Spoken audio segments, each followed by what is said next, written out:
Então, seja super bem-vinda, Reni. Esse é o programa que a gente está agora com você no terceiro episódio. A gente está chamando carinhosamente de Direitos da Natureza Alive, fazendo uma brincadeira com a palavra para dizer que os direitos da natureza estão vivos, né?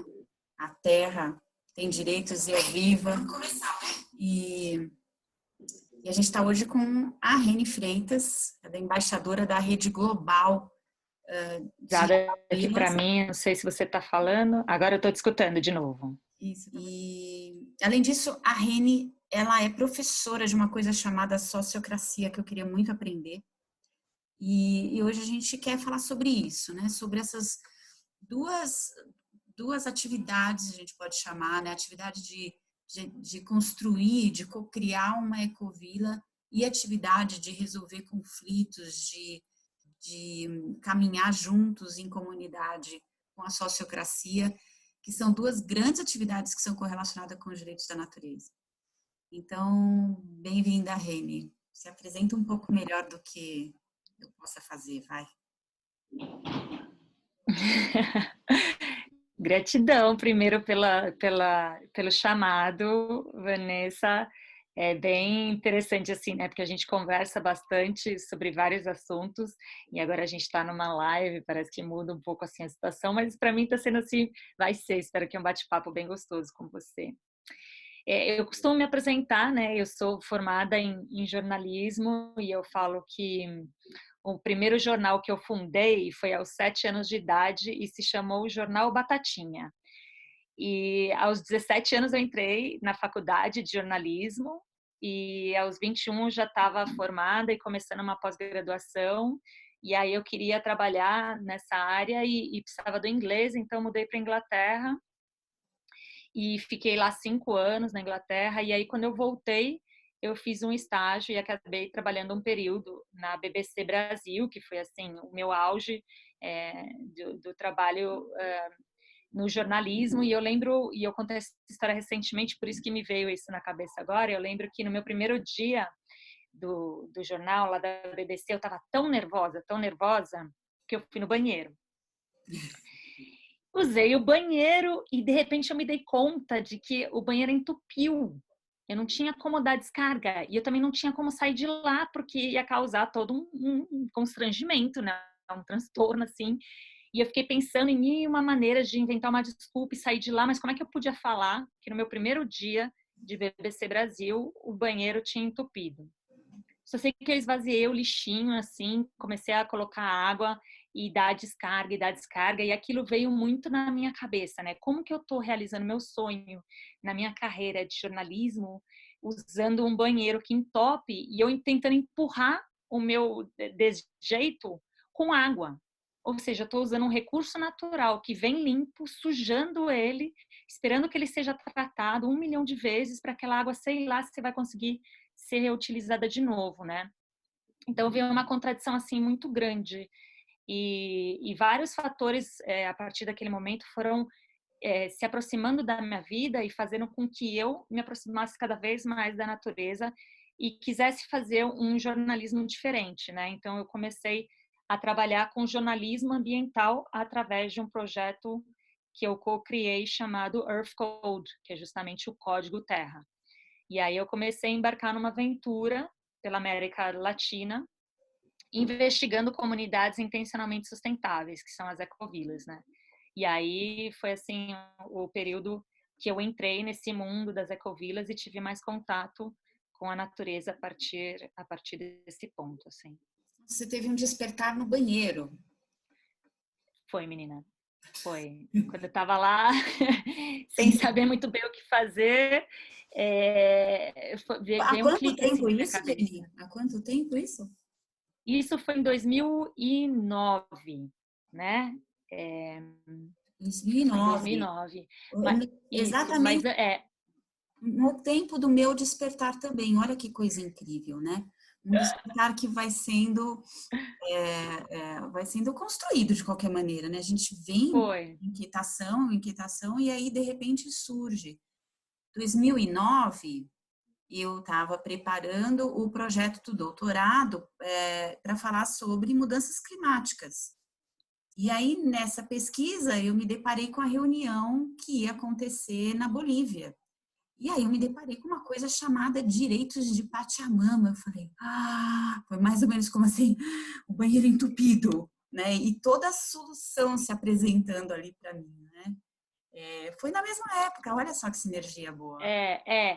O meu despertar veio na transição entre 2008 e 2009, né? Eu morava na Inglaterra e eu já estava cansada de, né? Eu tinha mudado do Brasil, ido para um país de primeiro mundo, mas também dado conta de que eu continuava dentro daquele sistema capitalista, cheio de erros, e queria mudar, só que eu não sabia como. E aí, de férias na Austrália, eu acabei vivendo num refúgio natural. E era uma casa mega inteligente, assim, né? A gente bebia água da fonte, então a água era reticulada da nascente, entrava na casa, essa mesma água, ela passava por uma serpentina. Toda vez que a gente ia cozinhar, era um fogão a lenha. Então a gente cozinhava e essa água, ela passava por dentro de uma serpentina, esquentava e dava a água do chuveiro, né? Que saía quentinha. Essa água que saía de lá, ela passava por um tratamento e voltava para o córrego, né? Voltava para o riozinho.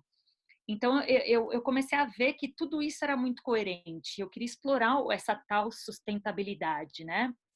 Que na época se falava muito sobre sustentabilidade, mas para mim era um campo muito subjetivo.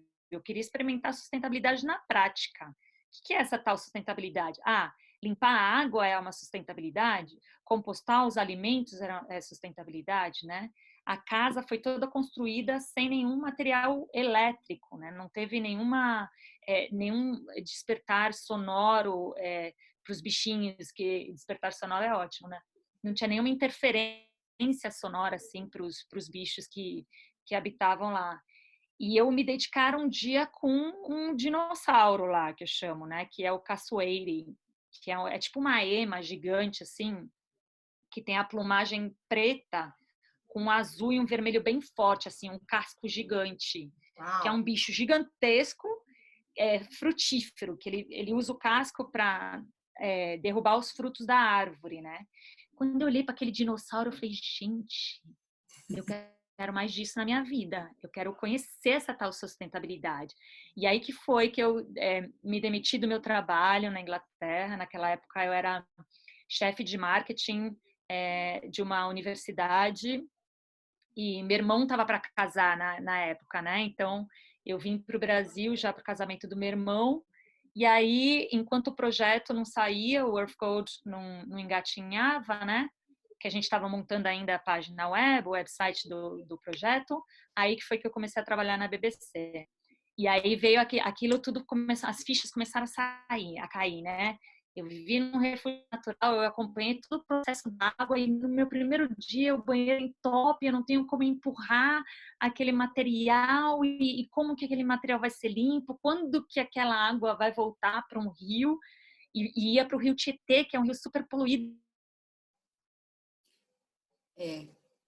Tietê e o Rio Pinheiros, em São Paulo, e era, nossa, que rio fedido, que rio fedido. E não existe rio fedido, né? A gente que faz com que toda a poluição gerada prejudique o rio e acaba dando um cheiro para o rio. Então, assim, foi essa série de eventos assim que me fizeram despertar e eu falei, é um caminho sem volta, né? Porque quando você é picada pelo bichinho da sustentabilidade, você tem informação, não tem como você ignorar. Eu costumo Né? dizer que, só uma coisa antes de comentar isso, Que me nossa, levaram a querer mudar. que trajetória linda. Mas uma coisa antes de comentar isso, eu percebo também que quando a gente está se mexendo muito no vídeo, a internet, a transmissão fica mais instável. Então, Tá. eu Eu sei tenho que que você é ficar mais super dinâmica paradinha. para falar e fala com a mão, isso é muito legal. Mas você vê que eu estou mais quietinha porque eu já aprendi. Eu não sei se é a imagem, né? Eu ainda sou nova nessas coisas. Eu também, eu estou na terceira experiência, gente. Muita paciência aí para vocês. A gente está com 5 pessoas. Eu não estou conseguindo ver aqui mais reações. Por enquanto, eu estou vendo o Rafael Ramírez aqui, mas tem uma galerinha já começando a entrar. E, nossa, mas super rica a sua experiência, né? E muito interessante essa conexão da sustentabilidade com o despertar, né? Das ações práticas. E, de novo, a gente teve que voltar para trás para poder enxergar uma outra visão, uma outra perspectiva, quando a gente se deparou que mesmo nas ações de sustentabilidade tão práticas, tão concretas quanto reciclar o lixo, quanto a prestar atenção na qualidade que você está usando para uma coisa e para outra, né, como foi seu caso, não deu conta. O fato é que a gente chegou num ápice de uma crise ecológica, a gente até, na minha opinião, já dobrou essa curva, aliás, na minha opinião não, isso é muito claro agora, né? Mesmo com todos esses cuidados, de maneira tão prática, com coisas práticas a serem feitas, com uma adesão não foi suficiente, é verdade, mas também o conceito em si mesmo parece que não foi suficiente. E aí surgem os direitos da natureza para a gente dar um passo atrás, né, e teorizar, ir para a filosofia, ir para uma percepção de como que é a cosmovisão dos povos originários, onde, tá certo, né, tinha muito menor quantidade de pessoas no mundo, mas aquilo e a forma como se convivia era diante de uma constatação que não precisava nem ser raciocinada, de pertencimento à natureza. E aí a possibilidade de viver uma vida em harmonia. E aí a gente começa a teorizar nesse nosso tempo comum de despertar, né, 2008, quando é promulgada a Constituição Federal do Equador, vem 2009, 2010 com a Bolívia, vai começando a se operar no campo das leis, e a lei aí funcionando como uma espécie de símbolo cultural, né, de transformação do pensamento. De novo a gente teve que, eu quero dizer com isso que de novo a gente teve que ir filosofar, né, e sonhar, né, trazer mesmo para a utopia, para chegar numa conversa como essa aqui com você, que daquele exemplo não, daquela vivência que eu tive a seu convite, que eu aproveito para agradecer agora de público, né, em público, para participar daquele evento maravilhoso, foi em 2017, né, a ECO, ou o ECO. Foi em 2017. E aí eu conheci uma ecovila. Para mim, ecovila era só uma coisa para poucos, tipo fora da casinha total, que não se conectava com mais nada na vida. E eu comecei a tomar posse, né, dessa experiência. Foram dos últimos tempos que eu passei de cura, e a vida é pura cura, a minha pelo menos é 24 horas por dia, né? Mas aqueles 10 dias foram os últimos 10 dias mais intensos de cura que eu tive. Eu fui lá para prestar um serviço para a Mãe Terra, né, levando um pouco de conhecimento do pouco que eu sei para vocês, e eu voltei com uma bagagem enorme, assim, né?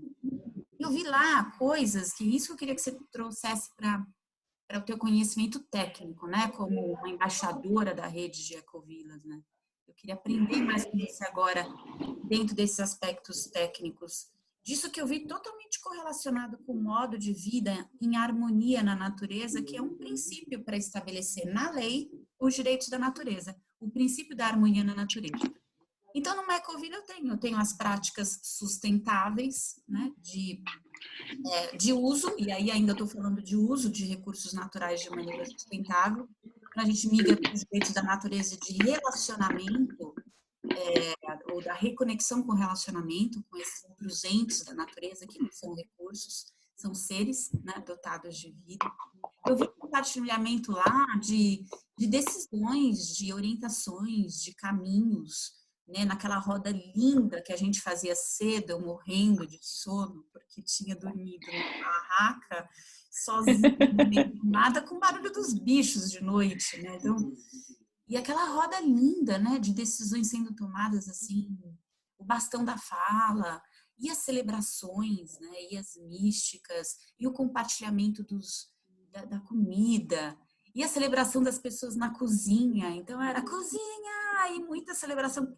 Quer dizer, reciprocidade, complementariedade, e até a interdependência apareceu ali com aquele desarranjo que algumas pessoas tiveram, né? Como eu, a interdependência é a mesma. A gente vê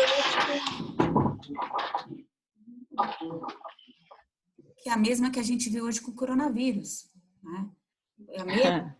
Nada mais claro do que o germe, aquele que a gente teve lá com algumas pessoas, e agora esse vírus, para mostrar que a gente tem uma condição de dependência ponto, viral, começa, né, pelos germes que a gente compartilha, inclusive com o substrato da terra e com entre a gente. Né? E aí como é que funciona, né, na prática, assim? Se eu tô louca para montar uma ecovila para mim, assim. Isso funciona? Vamos montar uma, assim. Adoro ajudar na parte do que a gente chama de incubação de ecovilas, né? Incubadora de ecovilas. Então, acho que vale a pena, assim, falar um pouco sobre a definição, né? O que é essa tal ecovila, né? Então, a ecovila nada mais é do que uma comunidade intencional, né? Seja ela rural ou urbana, que utiliza processos participativos de design, né? Em em algumas dimensões da sustentabilidade que a gente chama. Então, tem a dimensão ecológica, que essa é a mais comum, que as pessoas se identificam, que é construção natural, ou seja, bioconstrução, então utilizar os materiais disponíveis do local. Então, se tem os indígenas, né, você trouxe o exemplo deles, então eles super fazem a construção do pau a pique, né? Tem a utilização do adobe, que são tijolos de terra, enfim, são aqueles materiais que estão disponíveis. Se é um lugar onde tem bastante pedra, vai usar a pedra. Então, são materiais que estão disponíveis no local e que fazem com que o seu habitat seja um habitat natural. Ou É a seja, bioconstrução, né? a sua casa respira, a sua casa entra água limpa na sua casa. Então, como você pode devolver aquela mesma água limpa depois do processo de utilização, né? Então, são as entradas e as saídas dos elementos,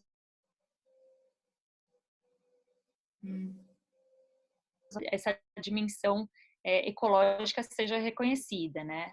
A utilização de banheiro seco, que é justamente para não utilizar água no banheiro, a gente utiliza serragem. Então, ao invés de dar descarga, coloca um pouco de serragem, um pouco de cinza para não dar mau cheiro. Aquilo vai se decompor e você pode usar esse elemento nas suas árvores frutíferas, por exemplo. Eu já participei de uma vivência numa comunidade, numa ecovila chamada Ecotrule em Lima, no Peru, onde eles só usavam adubo humano na horta. Tem até um livro interessante chamado Human Manure, que é a caca humana sendo utilizada como fertilizante. E a gente ainda tem muito asco desses elementos. E se eu tenho asco disso, o que eu estou colocando dentro do meu corpo? Se meu corpo é meu templo, o que eu estou colocando dentro dele para eu ter asco do que sai dele, né? Então são muitas mudanças assim de paradigmas.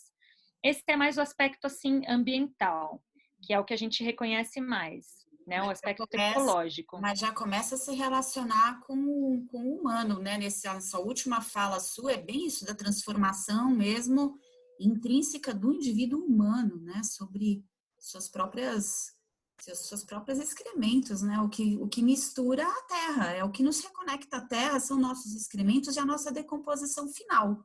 É ali que a gente volta a se tornar terra, né? Total. E na agricultura é super normal, por exemplo, usar os excrementos da vaca ou da galinha, né? E o que e é isso, me faz muito perguntar, né? O que eu tô comendo? Se eu tô comendo transgênico, o que eu tô colocando para fora do meu corpo também é esse material, né? Então, e aí vem também as questões da alimentação orgânica, né? Da produção dos alimentos sem agrotóxicos, os mais naturais possíveis, o cultivo através das sementes crioulas, né? Existem muitos guardiões e guardiãs de sementes crioulas no mundo inteiro. Então, Conecta com o vegetarianismo aí também? Ou não necessariamente? de certa forma, sim. Eu queria, durante o eco, a gente tinha 3 banheiros secos, né? Eu queria muito ter colocado a plaquinha de fora, assim, vegetariano, vegano e carnívoro, só para saber qual que ia encher mais rápido. E eu queria fazer um teste plantando uma árvore, a mesma árvore, em cada um dos 3 para ver qual que se desenvolvia mais rápido. Mas não deu, porque era muita gente, né? Logística só de já Não, usar. mas eu ainda vou fazer isso. Ai, nossa, me convida, que eu quero participar como, não sei, eu tô pisco-vegetariana, gente, vou ter que comer peixe. E num Fantástico. curso de Fora o permacultura, cheiro. Fora o cheiro. é verdade, é verdade. num curso de permacultura que a gente deu no IBC, que é o Instituto Biorregional do Cerrado, que é um instituto que tem uma ecovila dentro, né, que se chama Ceará Ticum. A gente deu um curso, então, de permacultura e eu convidei os alunos para fazer esse projeto comigo, que a gente tem uma parceria com a universidade, a UNB, né, a Universidade de Brasília. E alguns deles toparam. Então, quando isso acontecer, eu te dou um toque para falar. Legal. Mas, então, essa é mais parte, assim, ecológica, né? E aí, uma outra dimensão da sustentabilidade é a parte econômica. Você está comigo? Você travou um pouco? Tô. Tá De comigo, vez em voltou. quando você está Tá. travando, mas a tua voz está continuando, então tá tudo certo. Tá. Então, além da dimensão ecológica, tem também a dimensão econômica, que são todos esses experimentos. As ecovilas são verdadeiros laboratórios da sustentabilidade. Então, nessa parte da dimensão econômica, são feitas feiras de troca. Então, tem muito aquele negócio de utilizar de outras ferramentas que não somente o dinheiro, para a gente começar a aumentar uma economia. Na Eco Então, feiras de mesmo, uma feira troca de são troca. feitas, criações de moedas sociais, moedas alternativas dentro do processo. Então, como que a gente usa o recurso humano dentro desse processo, né? Como que a gente cria novas formas de compartilhar o nosso conhecimento, de compartilhar nossos produtos e nossos serviços. Então, Trazendo essa é a parte... essa esfera local, né? Que é algo que também a gente correlaciona com o coronavírus hoje, né? A gente precisou retornar para dentro das nossas casas, nossos bairros, ficar bem quietinho ali, aqui, né? Dentro, e aí começar a se relacionar muito mais com quem está mais próximo e desenvolver essa economia local. Numa ecovila, né? Como o próprio nome já diz, é esse conceito, né? De estar lá dentro e fazendo as trocas internas, né? Fortalecendo a comunidade local. E isso seria. Ontem eu estava vendo uma aula da Ive Friso, lembra da Ive? Lembro, claro. Ela vai estar com a gente em junho e falando sobre esses diversos tipos de economia. Isso seria a economia compartilhada, a economia solidária? Como que você classificaria essa economia praticada dentro de uma ecovila? Sim, primeiro é o levantamento das nossas habilidades, né? Eu falo que dentro de uma comunidade, dentro de uma ecovila, é muito comum que as nossas habilidades complementares sirvam um propósito comum. Então, é claro que não existe uma fórmula exata de uma economia solidária praticada dentro de uma ecovila.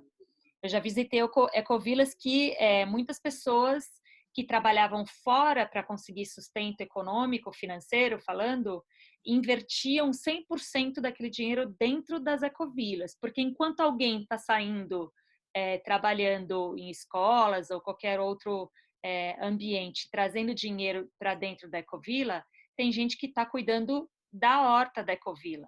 E como é que fica isso, né? Essa pessoa vai receber dinheiro por estar trabalhando? Como fica essa distribuição? Então, muitas ecovilas que eu visitei têm esse tipo de compartilhamento, né, de economia solidária, que a maioria, né, se eu não me engano, esse dado que mostrou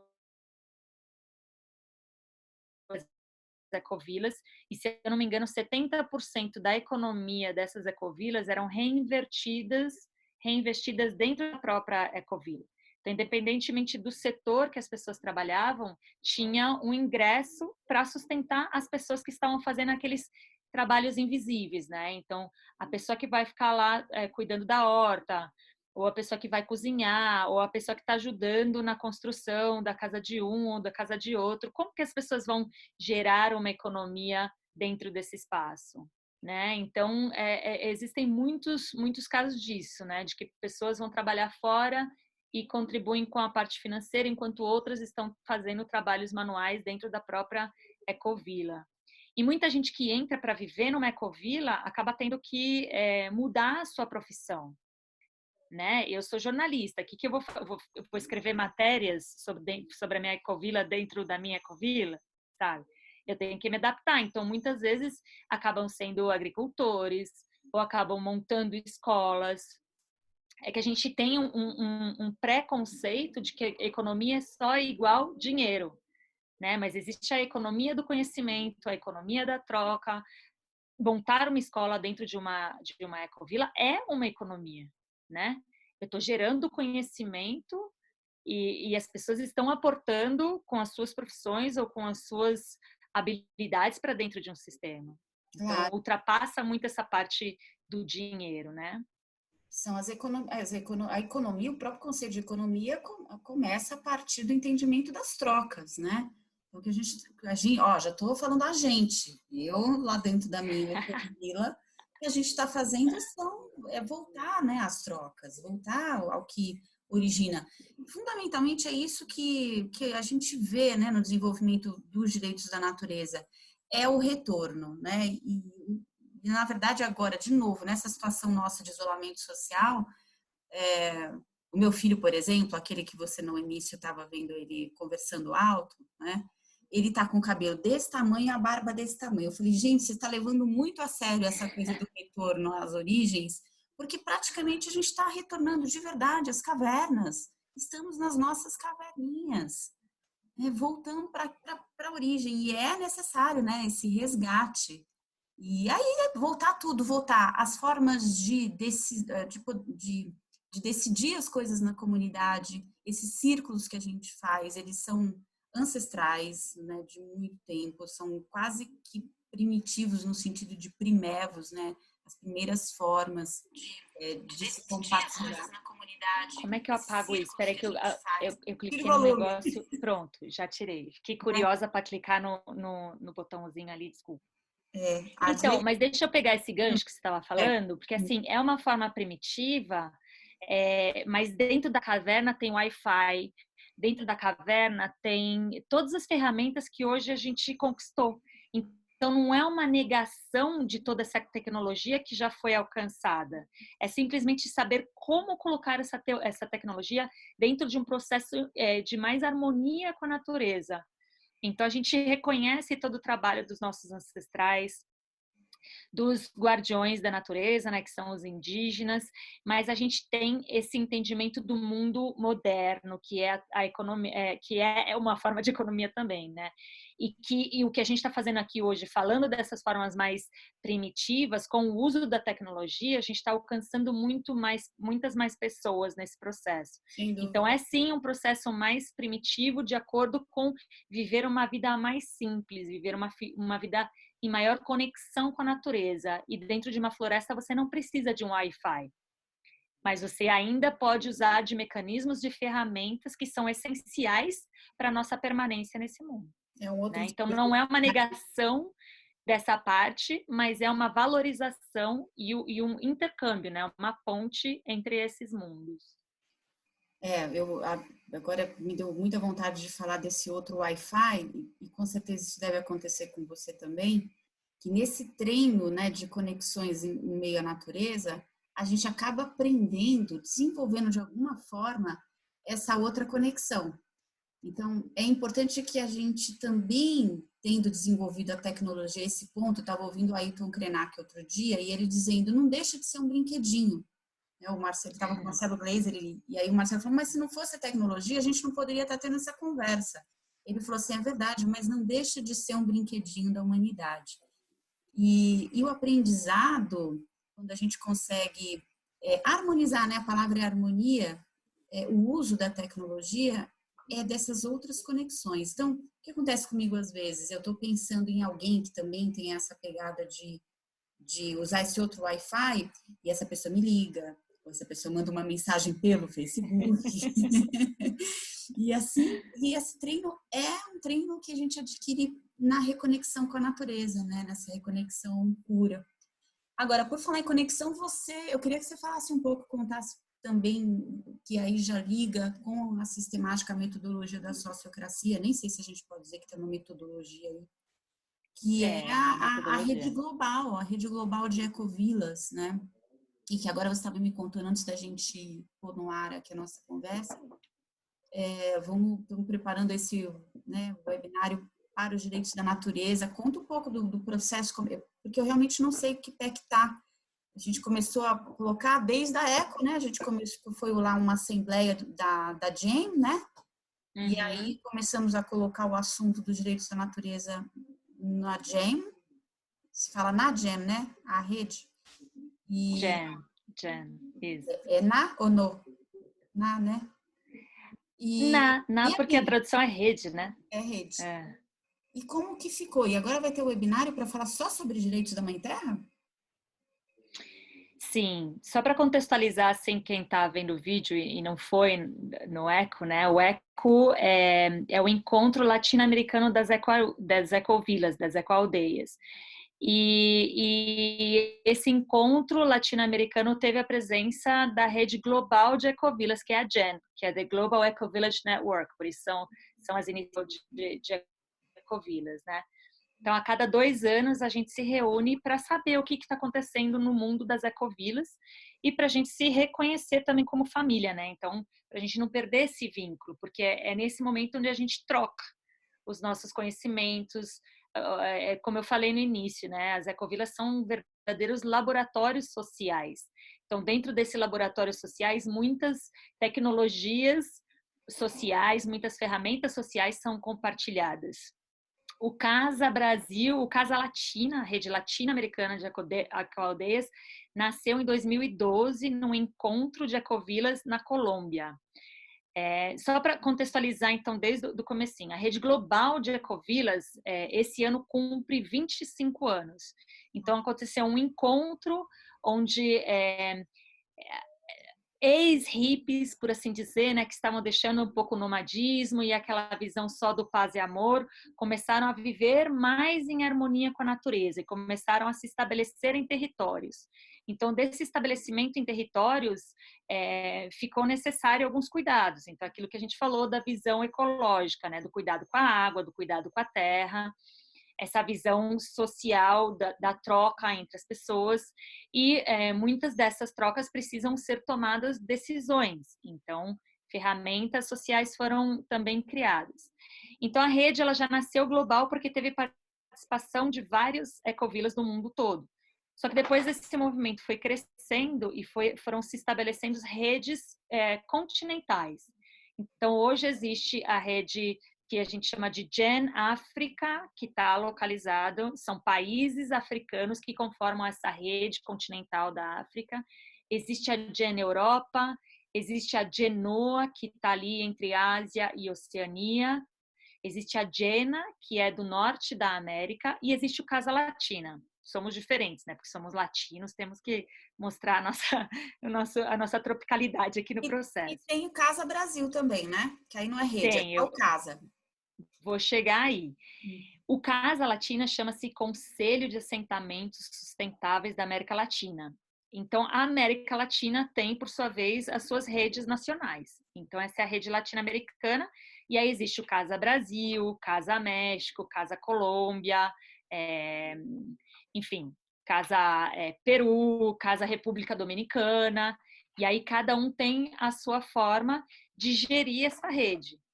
Então, a sociocracia, que é um modelo de gestão, que é uma metodologia, que assim como a permacultura foi criada na década de 70, eu falo que a década de 70 foi muito frutífera, assim, né, no despertar desse laboratório social, né, que teve influência bastante aí interna, de alguns, enfim, de experimentos, assim, também psicoativos, com muitos psicoativos, né? Isso despertou um lado muito interessante que a gente está colhendo os frutos disso hoje. Foi quando eu nasci, sou super fã dos anos 70. Eu também, nossa, eu pudesse escolher uma década que era a década de experimentação mesmo, né? De ser livre para experimentar. Então, daí vem Bill Mollison e cria o conceito, né, da permacultura, que é uma cultura permanente, cujos princípios éticos são o cuidado com a terra, o cuidado consigo mesmo e com o outro, né, o cuidado com as pessoas e o compartilhar dessa economia, desses que eles chamam de shared fair, né, fair share, que é esse compartilhar. As primeiras reuniões, as primeiras reuniões para a gente relacionar com o direito, né? Austrália. Internacionais. Do outro lado. Eu estava falando. Oi, Reni. Você estava Oi. falando, eu não vi que você estava congelada, mas eu estava correlacionando com... Acho que falhou um pouco. Isso, a permacultura foi criada na Austrália. Do outro lado, em outro continente, lá na Holanda, foi cunhado esse termo, foi criado a metodologia da sociocracia, né? A sociocracia foi um termo cunhado por Augusto Comte, muitos anos antes, mas como metodologia de gestão foi criada nos anos 70 através de um cara chamado Gerard Edinburgh, que ele herdou uma fábrica de autopeças e começou a fazer experimentos. Ele falou, sou o dono e sendo dono eu posso criar diferentes métodos de gestão. E eu não quero tomar as decisões sozinhas. Eu quero que desde o faxineiro ao gerente possa e cada um tomar as suas decisões completas. E a gente viu que isso era muito coerente, assim, né? Que o maior problema dentro desses modelos mais participativos é a falta de eficácia dentro desses processos, né? Voltou. Até onde você me viu? Você estava falando do processo de sociocracia a partir do estabelecimento dele. Tá, da empresa, né? A empresa, Então, o que ele quis? Ele quis fazer com que todos pudessem tomar decisões, desde o faxineiro ao cozinheiro ao gerente geral da empresa dele. E que cada um tinha uma instância de decisão diferente, né? Então, o faxineiro, por exemplo, não vai decidir qual que é o próximo investimento da companhia e nem o gerente geral vai decidir quais são os produtos de limpeza que o faxineiro vai usar ou quais são os alimentos que o cozinheiro vai cozinhar. Então, cada participação, cada parte desse todo tem o seu poder de decisão. Então, sociocracia vem de poder e sócio de sócios. Então, é um poder compartilhado entre os sócios. Né? Dentro do mundo das ecovilas, o poder está compartilhado dentro dos membros daquela rede ou dentro dos membros daquela ecovila em si. E a gente, no caso, a Latina, em 2015, e a gente foi fazendo, então, experimentos sociais de tomada de decisão por consentimento, que é diferente da tomada de decisão por consenso, né? Consenso, todo mundo tem que decidir a mesma coisa. Eu costumo comparar que o consenso é uma monocultura, onde todo mundo tem que pensar igual, falar igual, agir igual e tem que chegar a essa conclusão. E a única tomada de decisão por consenso que eu participei na minha vida, legítima, sim, durou 1 dia e meio. E era para decidir o cardápio de um curso de permacultura, o cardápio da celebração final de um curso de permacultura. Então, a gente tinha o tempo, a disponibilidade e a gente queria participar desse processo realmente. Então, assim, é um processo muito cansativo que a gente não tem tempo para isso nesse mundo moderno.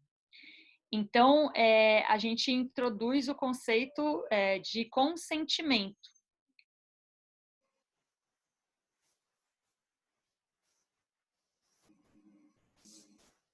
É um bloqueio, é uma possibilidade de melhoria. Reni, Então, é algum risco... Oi. eu não sei se também paralisou para todo mundo, mas para mim, você ia começar a explicar a diferença sobre o que é o consentimento.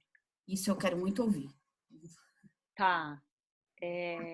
Porque eu vi que na internet, aqui no Face, parece que estava a transmissão interrompida, mas eu não fiz Evita usar a mão. Eu tenho essa impressão de que quando a gente fala, movimenta as mãos, de certa forma pesa para o vídeo. Eu não sei se isso é loucura na minha cabeça, mas... Prejudica a transmissão, né? Tenta. Fica quieta. Congelou ela quietinha, não é? Agora tá tudo paralisado para mim.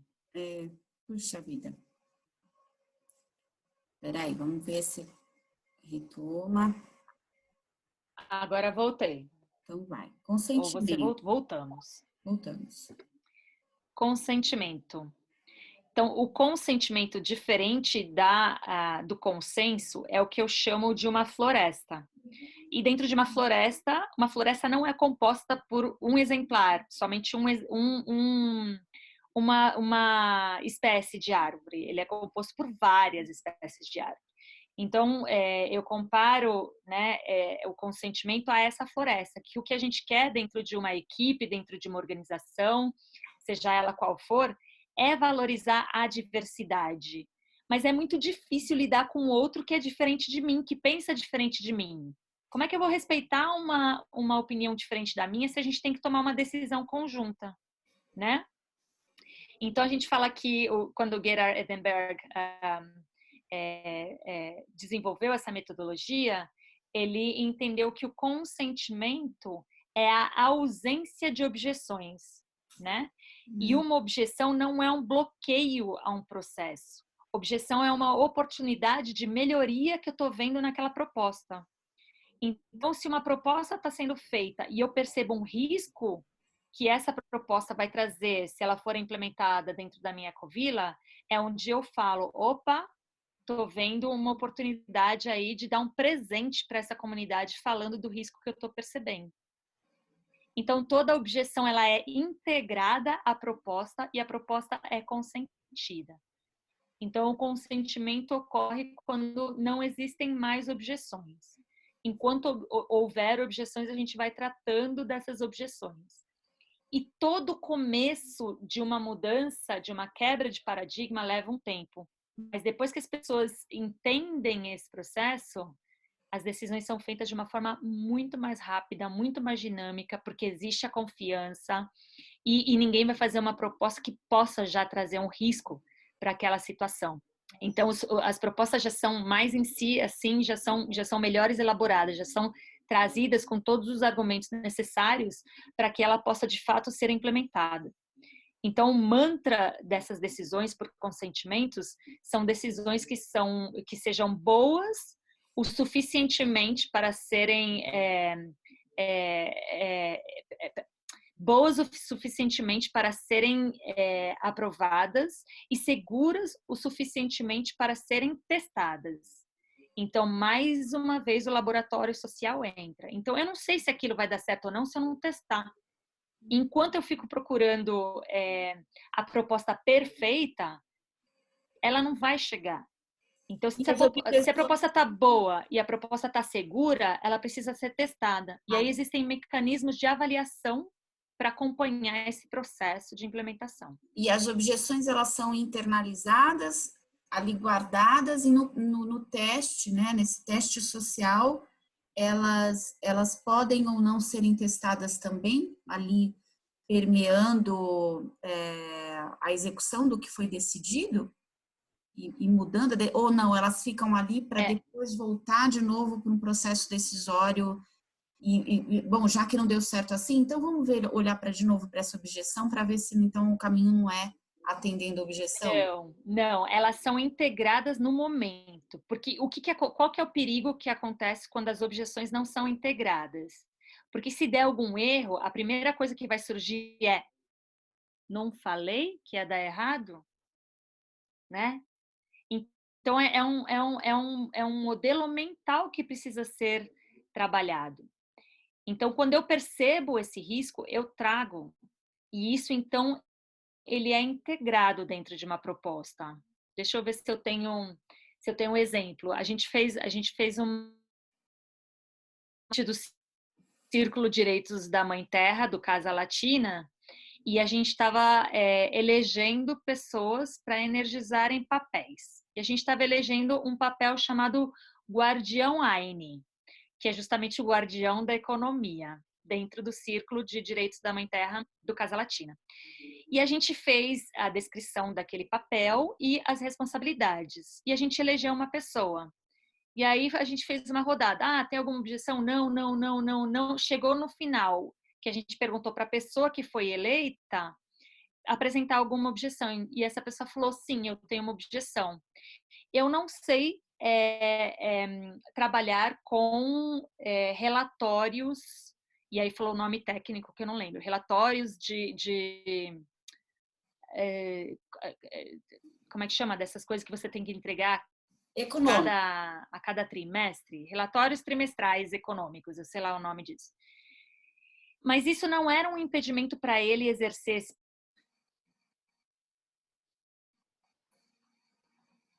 Tudo bem você exercer esse papel e no momento de fazer o relatório você pedir ajuda dentro do círculo? Ah, dessa maneira tudo bem.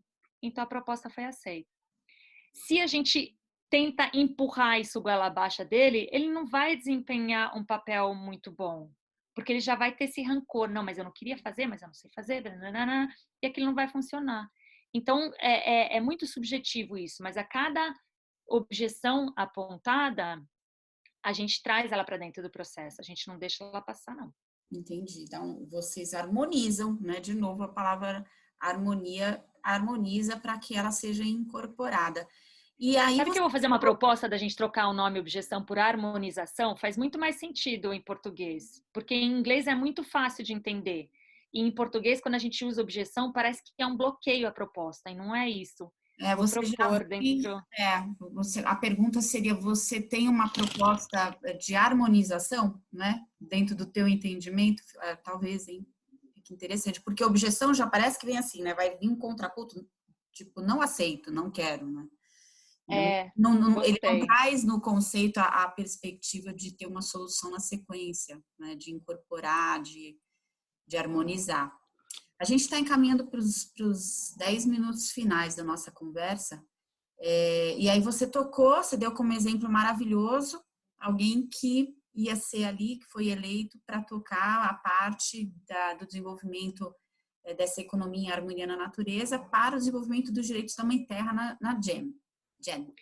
Isso no Casa Latina, mas na GEN, o que a gente está trabalhando nesse momento, a gente está criando uma declaração das ecovilas que se chama Santuários de Vida e Paz com os Direitos da Mãe Terra. Então, a gente está terminando de fazer essa declaração e a gente vai enviar para todas as ecovilas. São mais ou menos 6.000 ecovilas documentadas no mundo inteiro. Aqui no Brasil, a gente tem aproximadamente 190 ecovilas. Quantas E a pessoas? todo momento... me pegou agora, mas são muitas pessoas. Tem comunidades de 5 habitantes e tem comunidades de 800 pessoas, né? Arrowville, na Índia, por exemplo, tem mais de 1.000 habitantes. Então, é difícil calcular esse censo, mas é um censo que está crescendo cada vez mais porque novas formas de habitar em conjunto, em sociedades menores, estão sendo criadas, né? E muitas ainda não se consideram ecovilas, se consideram comunidades intencionais ou grupos familiares. Então, existem bastantes variedades dessa mesma terminologia, né? Por isso que a gente dá o termo de assentamentos humanos sustentáveis, porque aí já abrange um número maior de pessoas e as comunidades indígenas, por exemplo, fazem parte desses assentamentos humanos sustentáveis. E na Jen, então, a gente está criando essa declaração que se chama Santuários de Vida e Paz com os Direitos da Natureza e abordando esses 3 princípios, né? O Vida aborda justamente essa vida em comunidade, que são as ecovilas. O Paz, a gente incorpora a cultura de paz dentro desse processo. E os Direitos da Mãe Terra são a Declaração Universal dos Direitos da Mãe Terra, que já foi criada, e outras leis, né, que tanto você quanto eu fazemos parte do Harmony with Nature das Nações Unidas, e existem várias leis que são feitas já a níveis territoriais, a níveis nacionais. Então a gente vai abrir um espaço dentro dessa declaração que seja global, que vá do global ao local e do local ao global, para que tudo caiba dentro dela. E a gente também está criando uma avaliação de impacto para acompanhar essas ecovilas. Então, vamos supor que dentro desse questionário está dizendo que aquela ecovila tem o planejamento de reflorestar uma área. Então, daqui a 1 ano, quantos hectares daquela floresta foram gerados? Né? Então, a gente vai acompanhando esse processo e vai saber como que a gente está gerando vida dentro, através dessa declaração. Né? Se ela está se declarando como um santuário de vida e paz com os direitos da natureza, da Mãe Terra, isso significa que ela está tratando a sua água, que ela está plantando sem agrotóxicos, que ela está regenerando o território. Porque não basta mais a gente falar sobre sustentabilidade, a gente tem que falar sobre regeneração. E depois que a gente regenera o planeta, a gente pode sustentá-lo dessa maneira.